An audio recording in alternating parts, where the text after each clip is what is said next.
Ladies and gentlemen, welcome back to the channel, welcome back to Jedi Mantis Tastes, and this month, as hinted at last month, we are trying Highland Park Valkyrie single malt Scotch whisky in partnership with Jim Lingvild of Denmark, distilled and bottled in Scotland. So we have tried a Highland Park whisky before on the channel. We tried Dragon Legend, which I think was the first step onto me appreciating the smoke and peat in a whisky. It was done very, very subtly, that allowed me to just gently open that door into that new world of whisky for me. This one, I'm hoping will continue that trend. It's fairly new on the market from what I could tell, and there's quite a lot of reading on the box, which we'll just go through that very quickly. We touched on the actual distillery in the Dragon Legend video. It's pretty much sort of like Viking descendants that sort of like opened it, and they've settled in the islands there, the Highland Park area. So the designer, Jim Lingvild, is a Viking. He lives in a castle which he designed himself in the Danish village of Farborg. Don't know if I'm saying that right. Apologies to anyone who knows I am not saying it right. His 36th great-grandfather was Ragnvald Eysteinsson, the first Earl of the Orkney Islands, and Jim can trace his own bloodline all the way back to the 8th century. He's also a writer and a designer of international renown, highly regarded for his vast and vivid imagination. Who better to design the Highland Park Valkyrie for us? The inspiration for Jim's magnificent illustrations, which I assume is these, comes from two important sources: the ancient Hamar stone of Gotland and an iconic Viking pendant from around 300 to 700 AD, discovered in the upland in Sweden. For Highland Park, he represents the Valkyries as shield maidens of Odin, offering their god mead from a curved horn. The larger illustration features a winged Valkyrie. Yes, it is. So that's the winged Valkyrie. With coiled hair and a necklace that pays homage to the goddess Freya's magical Brisingamen talk. Jim credits his success in life to his Viking roots, and there's a quote from him: "We've always been forced to think fast and creatively." I'm going to say that again. Jim credits his success in life to his Viking roots. "We have always been forced to think fast and creatively. We needed heat to survive, so we are tough and hard-working. It takes more than a hurricane to knock us down." Spoken like a true Viking. Moving on to the opposite side. No, I'll tell you what, we'll go for the back first. So, the legend. The Valkyrie, this is a quote from a song of Orador, and there is a name, but there's a lot of different accents and things that I've never seen, so I'm not going to attempt to read that. It's describing the fall of Brian Boru to Viking forces at the Battle of Clontarf in 1014. The Valkyries go weaving with drawn swords. Hild and Hjorthrimul, Sangrid and Svipul. I'm really butchering that. Spears will shatter, shields will splinter, swords will gnaw like wolves through armour. For Viking warriors, death was not an end, but a glorious beginning, and it began with the Valkyries. Plunging down from dark heavens with blood-curdling shrieks, the Valkyries descend like avenging angels on horseback to comb the battlefields for the bravest of the fallen warriors, those marked out by their Valknut tattoo, as heroes fit to enter Valhalla, the hall of the great Norse god Odin. In the earliest Viking sagas, the Valkyries are portrayed as malevolent female spirits, maliciously weaving the destiny of mortal warriors on their looms, with bloody intestines for thread and severed heads for weights. But these terrifying women, with their wings of black swan feathers and chainmail armour, were not warriors but servants of Odin. They were possessed with the power to choose who would die on the battlefield and who would ascend to Odin's ghostly army to prepare for Ragnarok, the battle at the end of the world. Highland Park Valkyrie celebrates the rich Nordic ancestry on Orkney, our island home, once part of a vast Viking kingdom. The mythology of our ancient past was woven into our character and culture for hundreds of years, long before Highland Park was founded in 1798. There's the established date. From those Viking warriors who settled in our lands, we have inherited integrity, bravery, and independence. Today we demonstrate those values in our distillery rather than on the battlefield. Valkyrie is the first in a series of 3 special Viking Legend releases. The Orkney single malt with Viking soul. Now we'll move on to the third side. Like a pale sunset on an Orkney's winter day, the natural amber hue of Highland Park Valkyrie belies the intense warmth of its fiery depths. So it mentions natural amber hue, so that would say that's a natural colour. It's not artificially coloured. A dramatic opening with the sharp tang of a sweet green apple and ripening lemons gives way to bewitching oriental spices that tease the senses with a promise of a long, slow seduction. Creamy vanilla, voluptuous and silky smooth, wraps itself around sweet preserved ginger and luscious dark chocolate, soothing and enticing in equal measure, with tantalising hints of salty black licorice and the crackle of a smouldering bonfire. Exquisitely balanced and the long and lingering finish delivers waves of warm, aromatic smoke and richly ripened fruit. And then they also have an inner circle. Discover more about Highland Park at www.highlandparkwhiskey.com/inner circle, whiskey without an E. So let's get this open. That was a lot of reading. Oh, we've got more reading. Let's just mention the inner circle. So let's get this bottle. Typical Highland Park shape to the bottle. Really nice label. The colouring, I do like the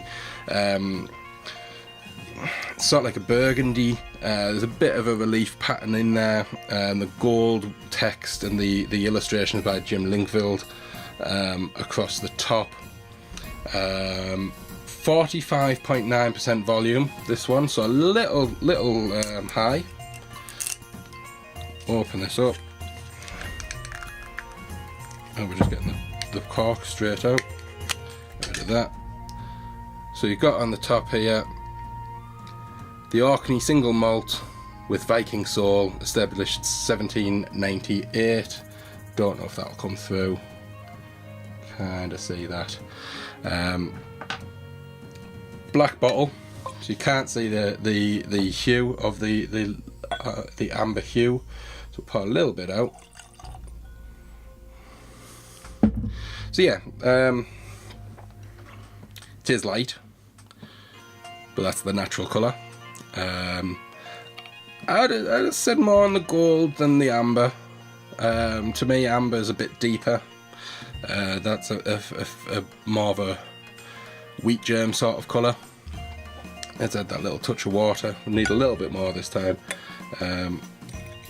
just to bring that down to about 40. Swirl that around, get that mixed well and good, and dive in with the nose. Subtle, first word that comes to mind. Not a very strong nose to it. Hints of smoke.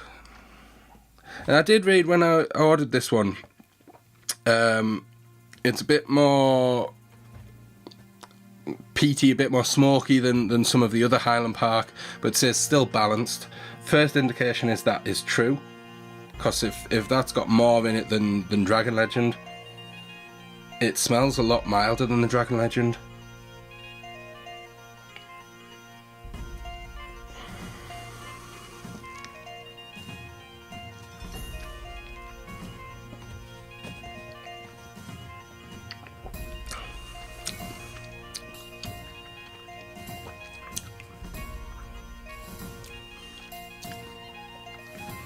So it says on the box, a dramatic opening with the apples and lemons. Not really getting that. Whether this is because we've got that touch of water in, that's maybe opening it up, maybe diluting the apple and the lemon a bit too much.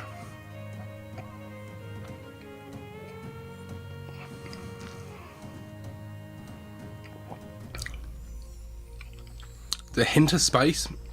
I am drinking this almost immediately after I done last month's video. So going from Lafroig, which is very much peat forward, to this, which is saying it's got more peat than normal. To me, it tastes very little peat in this. It's not unpleasant.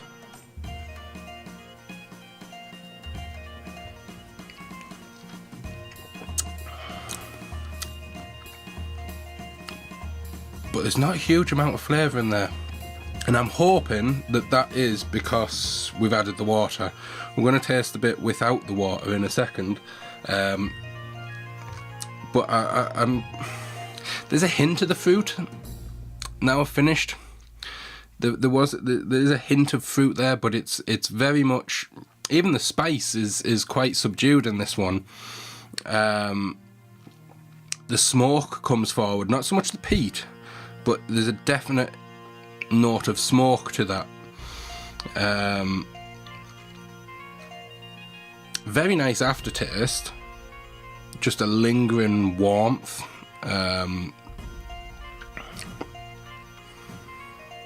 But the actual richness, the punch of the flavour is a little disappointing.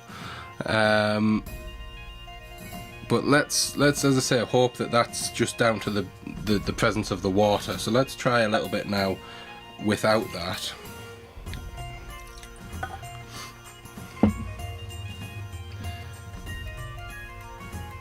And you can see swirling that round, it's a lot silkier in texture, a bit thicker, coats the glass a bit nicer than when it's got the water in.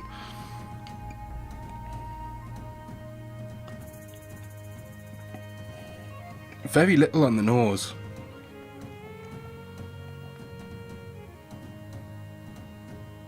Getting right in with the nose, you do get that. There is a deeper smell to that now.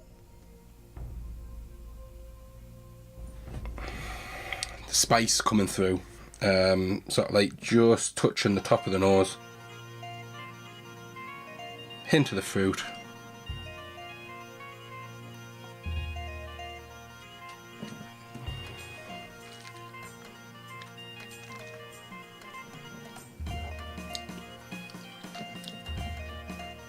That's much nicer. Discard the water on this one. The spice is present, the fruit is there. Just that initial burst of fruit as it enters into the mouth, you do get that hint of fruit. That settles into the spice. The smoke actually now is pretty much gone. Touch of peat.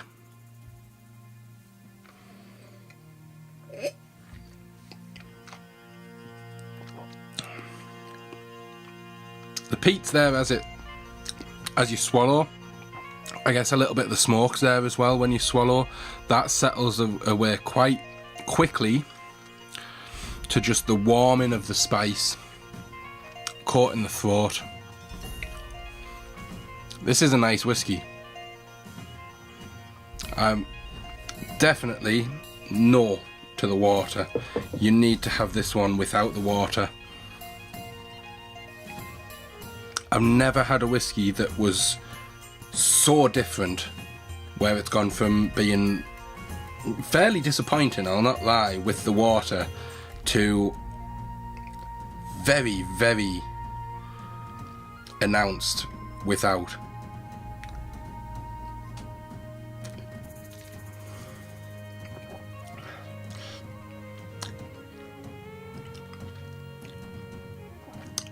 The licorice is there. It mentions licorice, oriental spice, licorice. I get what they're saying about the bonfire because of the smoke and the peat. This would be a very nice whiskey to have over winter on a cold night, sat in front of a fire, or even if you were outside for any reason, if you sat in the garden. Glass of that's going to keep you lovely and warm. Highland Park becoming a very sort of like big blip on my radar for whiskey. I have tried 3 of theirs now. I've tried 4 of theirs because I've tried just the basic Highland Park. I think it was a 12-year-old. We've tried the Dragon Legend on this channel. And previously I've tried a one called Dark Origin.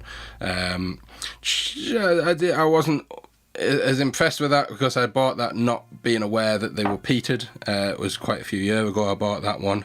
But thinking back, it was quite a nice whiskey. And this one itself is very nice. That one was about £50 off Master of Malt.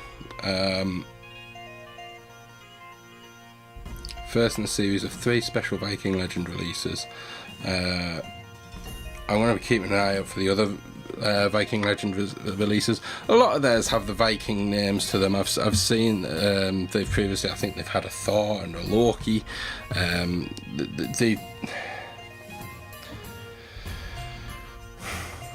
It's a very nice whiskey, and the more it settles in my mouth, the more I'm thinking this is a really, really impressive release. Still getting that warmth down the back of the throat, across the roof of the mouth, and it's the spice and the peat. They are blended very well together to give a rounded, satisfying flavour to this one. And as I said, that's just made my next video of the top 3 whiskies I've tried in 2018 a lot harder.